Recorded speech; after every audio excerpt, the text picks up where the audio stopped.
My name is Jill Ayres, and I've worked in the operations department at Greenphire for 4 years, and my hidden talent is that I make amazing costumes. Those that have been with the company a little longer know that I introduced myself to Greenphire by making a transforming Starscream Halloween costume for my son Kevin, which ended up being a big hit. The next year we did the Hatbox Ghost from Disney's Haunted Mansion ride, but the year after COVID hit and Greenphire transitioned to working remotely, I decided to spend the time working on something that would delight my Greenphire family when we were able to be together in the same space again, and we released the Fuego character. I knew that that's what I wanted to make. Halloween has always been really important to my family. My great uncle was Dr. Shock, who was a horror host and magician on Channel 17 in Philadelphia in the 1970s. My father, who was an engineer, idolized Dr. Shock and also taught me a lot about magic tricks and construction. My grandmother sewed military uniforms, and she was the one that taught me how to sew.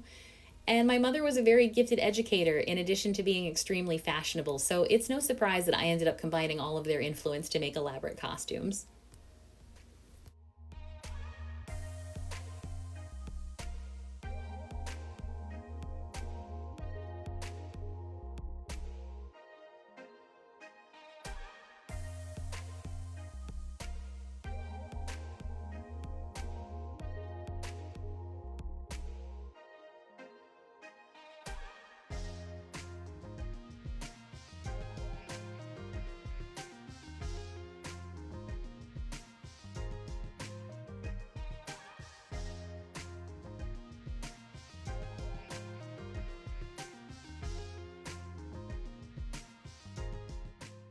My first Fuego idea was to make something that was more like a puppet, so I made a pillow that has loops on the side that you can put your hands through, making your hands into Fuego's hands.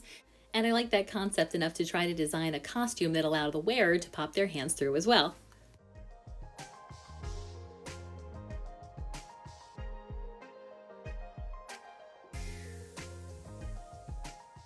Fuego is made a lot like an ice cream sandwich. He has a front and a back side and then a flat edge, which I'm tracing here to make him three-dimensional. And essentially I started with a Fuego-shaped pillowcase just to see.